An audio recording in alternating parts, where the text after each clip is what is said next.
Good morning and welcome back to the Morning Dew. This is the hotspot segment of the show where we get to look at matters arising politically and basically what is happening on the campaign period. We look at what is being said and how true it is alongside how implementable some of the promises are. Now, the bulk of today's conversation will be SAGANA 3. And to be able to discuss this, I am joined on set by two gentlemen who will be introducing themselves in a short while. But before we get to their introductions, kindly remember that you can watch us live on Facebook and on YouTube, and you can leave us your feedback on any one of those two platforms, or we are at Dissect TV, or you can send us your feedback on 23595, and we are also live on dissecttv.com and on Dissect TV, that is on Signet. Now, gentlemen, yes. I hereby pass the baton on to you. Let's start with you, sir. Okay. My name is Ronnie Odhiambo. Currently, I'm a student in Murang'a University. Yes. Yes. Welcome very much to the show. Thank you. You, sir. Yes, good morning, and thank you for this opportunity that you have given to us to have a discussion with you and the Kenyans who are viewing and who are following the Dissect TV. I'm Richard Kitute, and I'm an aspiring member of parliament in Kilome, that is in Makueni County. And for the rest, we live for the dynamics and of the politics and the people to decide. Thank you. Well, a student and an aspiring politician, this should be an interesting meeting. Exactly. This conversation should be interesting. All right, let us start with the SAGANA 3. It is something that was publicized, something that was talked about for a very long period of time, and everyone in the country was eager. So what are your thoughts on it now that it finally happened? Exactly. The president, the long-awaited SAGANA 3 was pronounced yesterday, and the president pronounced whatever was in his mind, whatever he thought Kenyans should have to hear. Exactly. According to me, SAGANA 3 has now changed the political view in this country, because everybody was eager to hear what president wants to talk about, and president talked about from the bottom of his heart, by the way. My thought is, now we can see where Kenya is heading to. Okay. Yeah. When you say it has changed the direction of politics in the country, what exactly do you mean? Exactly. The president, as a commander-in-chief and as the head of state, we were supposed to get information from him first before we take another step, because wherever you are, you have to follow the person that is ahead of you. So Kenya politics has taken another step simply because the head of state has chipped in. That is it. Yes. Well, what are your thoughts on the SAGANA 3 meeting? What I would say about the SAGANA meeting, it did not take many Kenyans as a surprise. We have read the SAGANA 1, the SAGANA 2, and the SAGANA 3. That was the position of the president of Kenya. It was not the position of Kenyans. And we are not visitors in Kenya, or maybe newcomers. We know the conspiracy that happens in the country. And I think the SAGANA meeting has not really changed the minds of many people in this country, because it was something that was planned some times back. People knew this will happen. In fact, for example, myself, I knew that the president is going to say all this in the meeting. I was aware of it, right? And I think it's not about me. Even many Kenyans were waiting for the same from the president, right? So I think it has absolutely no change to the current state of the politics in the country. It was just the position of the president, right? Yeah, so as per my position and my very humble opinion, I think that it has absolutely no any impact, that tangible impact to the people. Well, the main aim of the SAGANA 3 meeting was the president to divert the Mount Kenya region from supporting the deputy president to supporting Honorable Raila Odinga. And you say that nothing has changed and nothing will change, that Mount Kenya region is still largely allied to the deputy president. Do you also share this opinion? Okay, in Mount Kenya currently, we want to say that, and it is now ahead of others, that Uhuru is the only kingpin, the head of state is the kingpin of Mount Kenya. So the head of state has the responsibility to guide the political ideologies going on in Mount Kenya region. He has everything, and he has what it takes to guide how Mount Kenya will be 5 years to come, how Mount Kenya will be 2 years to come. So he has every responsibility in his hand to handle Mount Kenya, not even Mount Kenya alone, but Kenya as a whole, in a safe hand. And that's why he decided to conduct that SAGANA 3. Let me say that SAGANA 3 was the best, more than those SAGANA 2. In fact, we can call it tsunami in other language, since the other earthquake has just happened before the other day. But SAGANA 3 was now the tsunami, and has the decision how the head of state has been going, has now narrated very shortly how the political atmosphere in this country will be.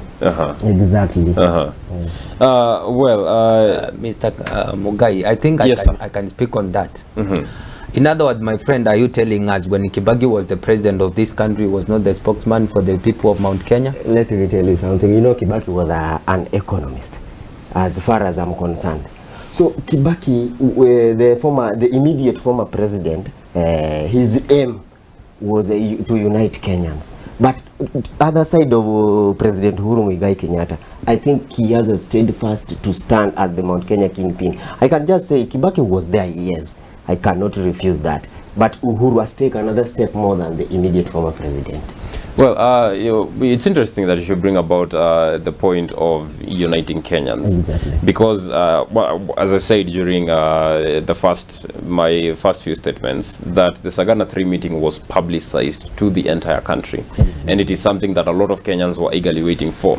So do you think that it was then wise for the president to address the meeting largely in Kikuyu dialect, which is just one of the 42 tribes in the country?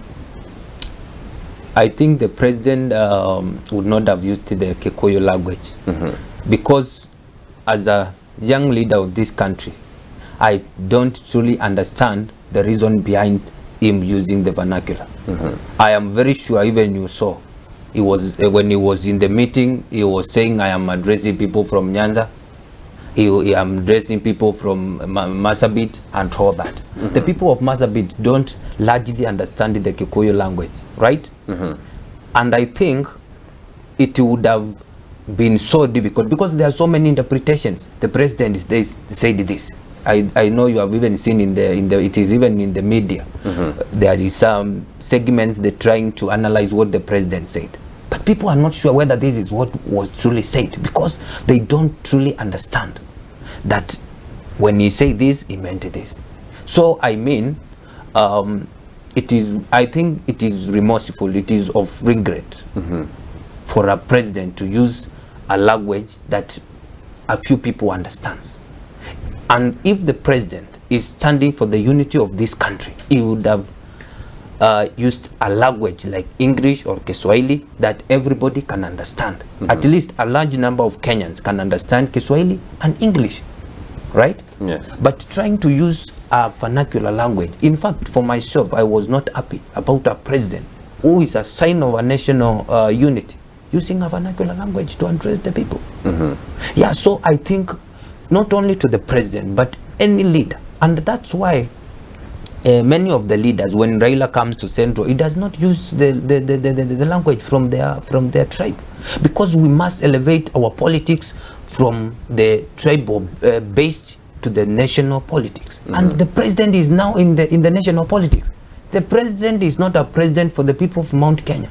So I think from my very humble opinions, it is not only about the president, but to every leader in this country, it must, whenever he's making his segment, he must use a language that is uniting the people. People are reading the same page, people understanding wholly what he's saying to the Kenyans. Yeah. Allow me to ask my friend here. Do you know that Kikuyu is a national language? And do you know that when people, when you direct yourself in your language, that one is according to Ngugi wa Thiong'o.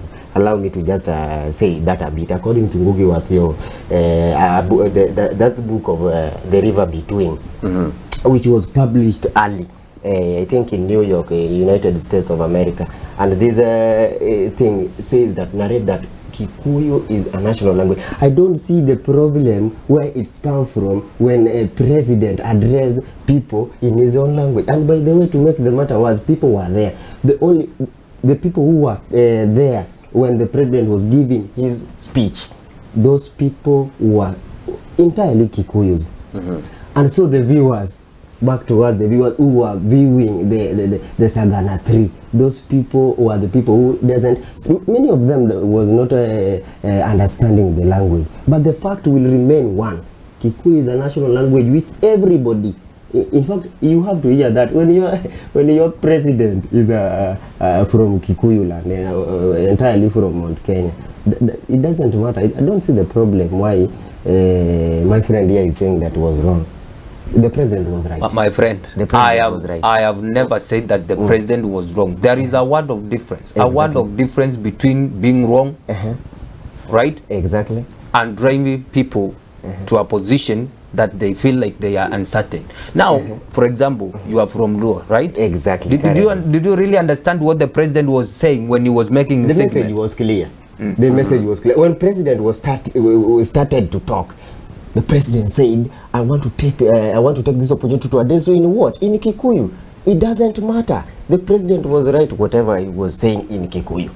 All right, but then also we look at the location of the meeting. Exactly.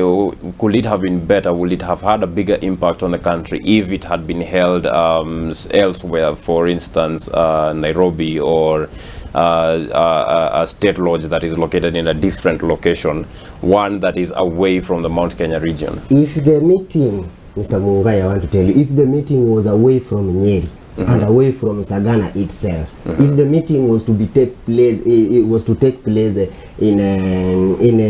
Kisumu, one of the cities, let me say that Nyeri is not a city, one of the cities in Kenya, the meeting was to be aired in English or Kiswahili, the language that people can understand. But the location that the meeting was, the president was yesterday, Sagana, Nyeri, and entirely people who were there were Kikuyus. Who am I to reject what president has said? The president was in fact he has the opportunity and he has what it takes to talk in his language. Yes, language. But my friend, exactly, we live in a world that is real. A world that is real. There is no way we are going to bury our hands in the sand and pretend that everything is okay while it is not. Right? But Mr. Kitute, and it is of great betrayal and hypocrisy if we will come and say, oh, the president can have a discussion, he can have a nation address in the language of his own. What does the law say? You as a president, you are a sign of national unity. Now, if it would happen that way, the president can go, when he was in Kisumu, he would have used Kikuyu there. Is that what you are saying? And how will he be addressing? Will he be addressing the Kikuyu? Let me tell you something. Oh, well, was the president addressing only the Kikuyu community or the country at large? Currently, by whatever president was talking, was saying, was from the bottom of his heart. So you have to express yourself the way you feel to your language so that the local can hear you. The things that you have passed through since his term started. So he has to do that. And that's what president was trying to say. I mean, my friend, you are very wrong. The president is not illiterate in a way that he cannot express his feelings and emotion through a national language. That is English or Kiswahili. He can't do that. But because the location, give me 1 minute. Okay. And because You know, the whole issue about using the Kikuyu language, it was a way of creating, I am speaking to a certain group of people, right? Because I have told you, for the people of Ukambani, they never understood what the president said. The people of Masailand, they never understood what the president. So largely, a large number of the constituent of Kenya, they did not understand what the president has said. Number two, it will be more of confusion if you'll go and look for someone to interpret what the president said. I don't think that it is the maturity of our democracy, the people of this country. We go and get a second-hand information from people. They are telling us, you know, when the president said this, he was saying this. When my friend, Mr. Kitute, let me tell you something.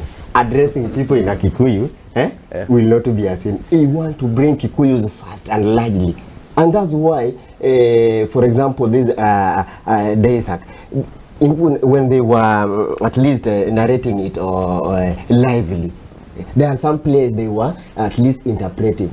So first and foremost, the aim of our president was to bring Kikuyus together and tell them the way forward, how they should follow him, how he wants his footstep to be followed directly. Before that, he will do that. Mr. Kitute, listen to me. He will do that. After that, he will do that in other language apart from that. But by now, the Mount Kenya has now have the opportunity and has now realized wherever they are going and where they are from. My friend, well, a minute. In other words, are you saying that because the president used the vernacular, the people of Mount Kenya have bought his idea? Is that what you are saying? The idea is the Mount Kenya entirely are now seeing whatever they are doing and where they are going.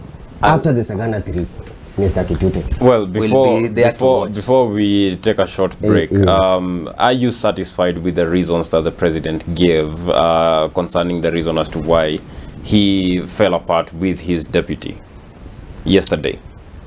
Well, I think that was the position of Uhuru Kenyatta, right? And we know the conspiracy that happens in this country when it comes to the succession politics, right?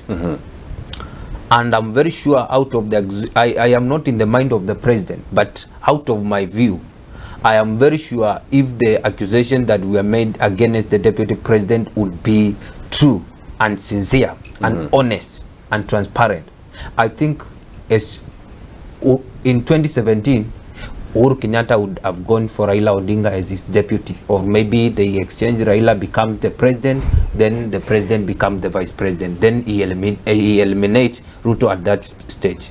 But because it is an issue about succession politics, there must be games that has to be put into place so that people can achieve their personal interests, right? So these accusations will be there. They when you look at the history, you even know why the Kenyatta, as the first president of this country, had to kick Ogiga Odinga out of being the vice president of this country, because it is an issue of Kenyan politics, dynamic and changes, right? Yeah, so the position of the president giving his own accusation against William Ruto, it is not a big deal, right? That was the position of Uhuru Kenyatta. Yes, but are you satisfied with the reasons that he gave, or do you still have more questions as to why the bromance that we saw in the first term came to an abrupt end during his the beginning of the second term? I am satisfied because that was the position of Uhuru Kenyatta, and that is the critical plank of our democracy, that people should exercise the freedom of speech, like he did yesterday. He accused his deputy, right?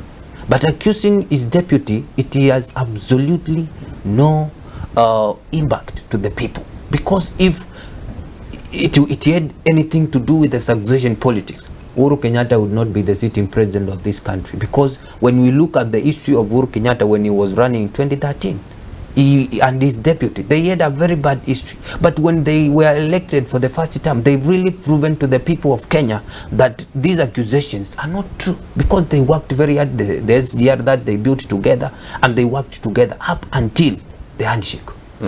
So the whole issues of accusations, maybe they would have resorted as a result of dissatisfaction by the president, the deputy president, the president and the allies, as a result of unpredictability of what was the objectives of the handshake. And I think that was the fallout about between the president and the deputy president, because there existed that question.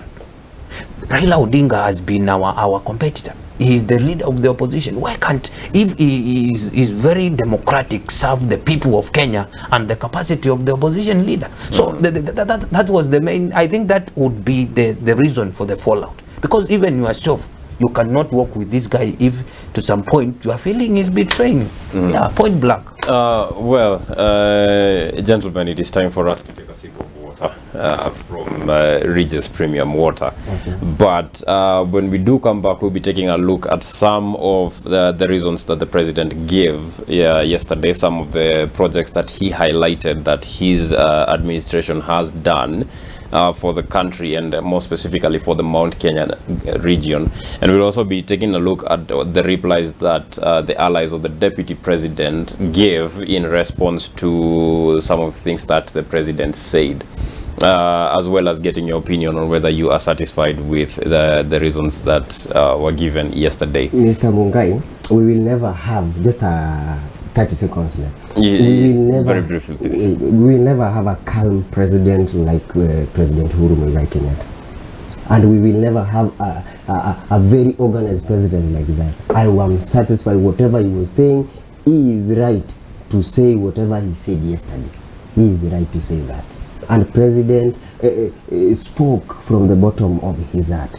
And that's why Kenyans have realized where they are going and where they have come from, and the struggles that the president have been going through since his second term. I was satisfied. He pronounced it very clearly how the wrangles have been there in the office. The other day he mentioned that in Kiswahili, and I quote, kazi haifanyi kwa gari. He was saying all this, and whatever he said yesterday was a plain truth.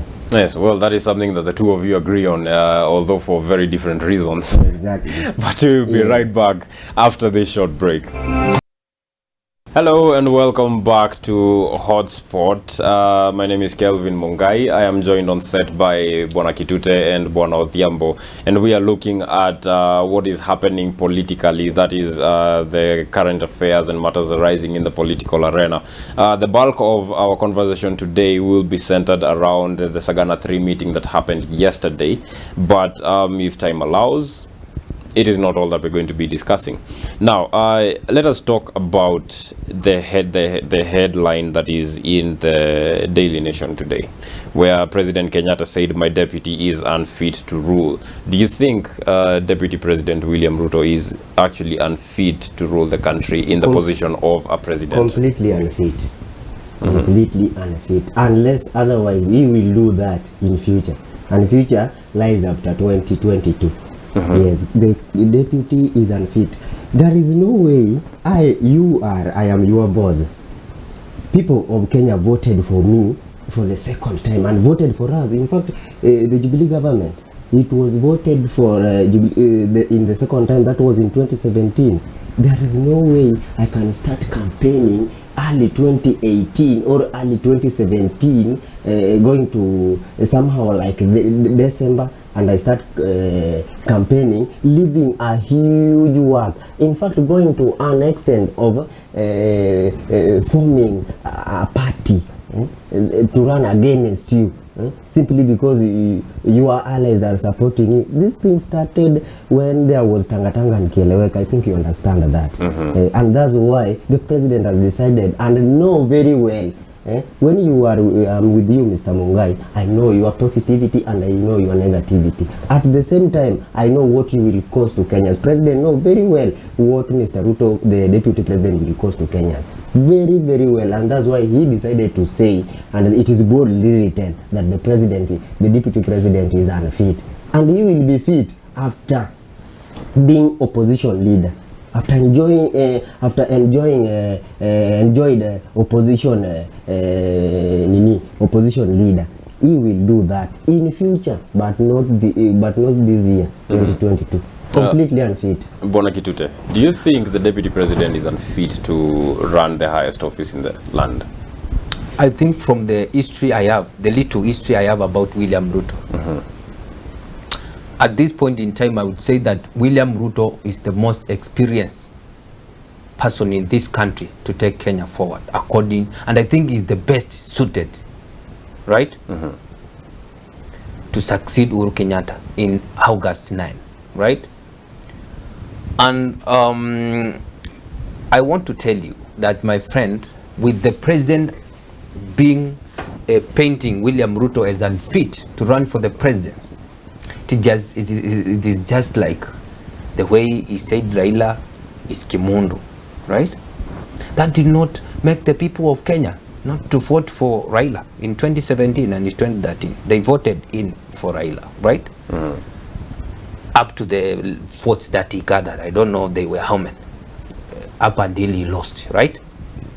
So the president saying that William Ruto is unfit to run for the president is just his own opinion and idea. And that's why when I started my segment, I said, if William Ruto is unfit for being the president, he's also unfit for being a deputy president. Because what is really the deputy president? A deputy president is part of the presidency, right? So this confusion about William Ruto is not fit, is this, it's neither here nor there. I have told you the people of Kenya live in this country and they know the conspiracy in the country, and they will make the decision on their own. If they say it is William Ruto, who should go and stand there and say William Ruto should go home? I think that is not going to happen. The people of Kenya are the supremacy to elect the leaders of their own, and that's why they elected Uhuru Kenyatta with the ICC case together with this deputy, and they never elected Raila Odinga, who was perceived to be clean. Yeah. So I think, from my very humble opinion, William Ruto is the best option to become the president of Kenya in 2022, and I'm very confident about that. Currently, Mr. MUNGAI, we are looking at a liberator. We are looking at somebody who can take the economy of Kenya forward, and somebody who have a very, very good track record. Somebody who can take this Kenya from the yoke of let me say poverty, from the yoke of poverty to another level of economic. We want to have somebody who can liberate and have peace of mind in Kenya. So the only person who can do that is this man of Azimio la Umoja, the Prime Minister Raila Odinga. He can do that, and Deputy President will only enforce some rules while in opposition, but not the position of president. Completely unfit, and Kenyans will agree that by 9th my friend, it is proven beyond reasonable doubt that Raila Odinga is not a liberator. Mr. Kitute? Well, that is interesting. How in what way is Honorable Raila Odinga not a liberator? But I think before we get to that, in what way is he a liberator? First and foremost, just a short story over just a short one. The other day, this man Muhammad Ali was in Botswana, and he found the picture of Raila entitled the Liberator. That's a good reason. But the only reason that makes Raila to be a liberator is, first, he has a good track record of it. There is no any other day you will find Raila Odinga his name entitled that he has grabbed a certain land, he has grabbed a certain cash, he has grabbed a certain hotel, he has grabbed a certain whatever. You will never have. A liberator is somebody who liberates peace, and currently the position that Raila is occupying is a High Commissioner of Infrastructure in African Union. That make him in fact the most famous person in Africa currently after Mandela. Why? Why is Honorable Raila Odinga not a liberator? First, let me comment on the assumptions that were made by my friend. Exactly. That is your position. And if statistics were to be taken today, you will know that Raila Odinga is not the Mandela Africa today. There are so many people who are very diplomat, people who are of higher calling, and people who have very good names, clean names. But let me not discuss that. Let me come back to the question. Exactly. For my very, my always opinions are very humble. That's why I have said Raila Odinga is not a liberator. When you look the meaning of a liberator, you'll even say, I'm sorry, because I have confused. When you see, if there is one person I have realized, I have learned in my life to be undemocratic, it's Raila Odinga. I supported him in 2013. I was even like, can he make the president? Right? Yes. But it reached to a point, out of the betrayal, I realized that Raila Odinga is very, very undemocratic. And I want to give you these two reasons. Number Yes, one. please. Quite briefly. Number one, we had Meguna Benguda, who sworn in Raila. He was exiled. But there come the handshake. Why did Raila did not help Meguna to come back to the country? And is the one who trapped Meguna to be taken to Canada. Number two, when Raila Odinga was fighting for the position of the president in 2013 and 2017, he had his NASA core principles. When he was going to look for the handshake, he left them out, right? For the sake of his own interest. Number two, when they were sharing the political party money, I think you remember of the situation. It was like he wanted the money to be owned by ODM. You remember the case? The other thing was when he went to have a handshake with Raila or with Uhuru Kenyatta and they agreed let us work together, right? He did not submit what was part of his manifesto to be implemented from 2018. You see, from 2018 to 2022, it's our whole government. It's our whole term in government. They would have implemented some of his manifesto because they have worked so closely. I even saw he was given money to go and campaign for the BBI in Mombasa. He was given state support on matters to do with BBI. Was the BBI the manifesto for Raila Odinga? Well, No. I think you've touched on quite a number of nerves, or Mr. Odhiambo. And I will be giving you the chance, Bwana Odhiambo. So, Bwana Kitute, kindly, we are out of time. So, your final submissions before we get to you, your response alongside your final submissions. So, Bwana Kitute, please. My final submission is that the people of Kenya are the people who have the right to choose the leaders of their choice, and if they agree it is William Ruto, they will elect William Ruto, and the voters will speak for itself. Number two, we don't need to be told, let us elect this. As the young leaders of this country, we need to know where is the position of the youth in whether Azimio or the UDA or the Kenya Kwanza for that matter, but not about stories. Right? Number two, we need leadership that is based on competency, leadership based on policies, issues, implementations to our people. As a young leader seated here today, I refuse to be a perpetual pessimist, to acknowledge that what I can give to my society, it is to say Tiarala and the T-beam shenanigans. I think that I feel that is the highest level of betrayal. For the last thing, I want to speak about the relationship between the president and his deputy. I want to say this. They say the highest level of betrayal, it is trying to betray a friend who burnt his hand trying to light a candle for you. When Uhuru Kenyatta needed William Ruto most, William was there to support Uhuru Kenyatta. And I think it would have even sounded better if Uhuru Kenyatta said, guys, when I was fighting for the president, I fought with William Ruto. So Raila, go and look for your person, you fight. William, go and look for your person, I'm neutral. So that he could create a good picture of being a president. The other thing I would say, yes, lastly, I would say this. There is that perception, people think that Raila Odinga will become the president because he is supported by the president and the deep state and the so-called state machinery. And I want to state it here today. Raila Odinga will not be the president of Kenya. but William Ruto will make it to the next. Well, Bwana Odhiambo has just shifted in his seat. I feel a fire lighting. Your turn, finally. Your response alongside your final submissions, Mr. please. Mungai, Yes. Let me tell Mr. Kitute that first and foremost, Raila will never be the project of government. Raila will never be.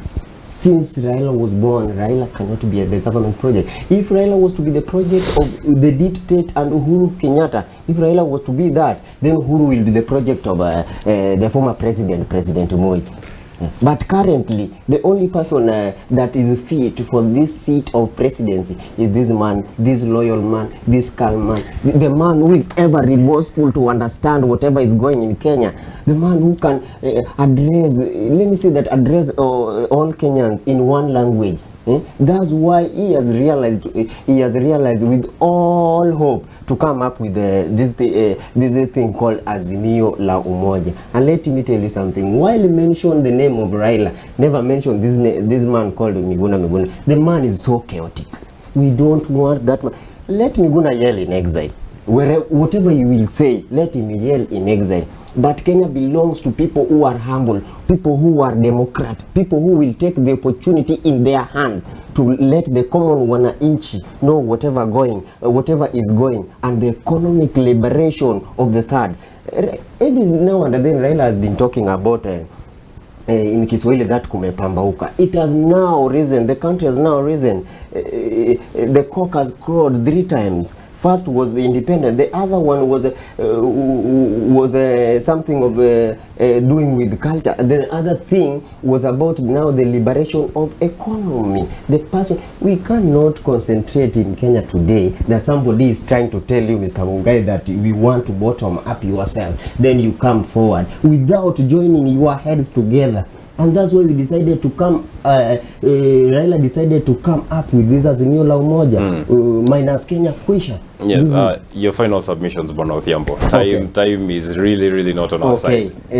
For the youths out there, you have your future in your hand to do with it.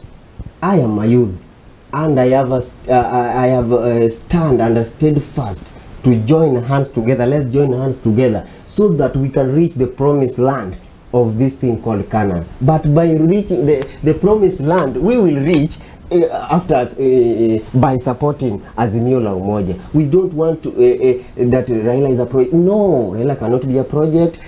Take your vote, do whatever you want, register as a voter, Azimio la Umoja. Then by the 9th, you will be here celebrating, as we will the economy will be liberated by this man called Raila Odinga.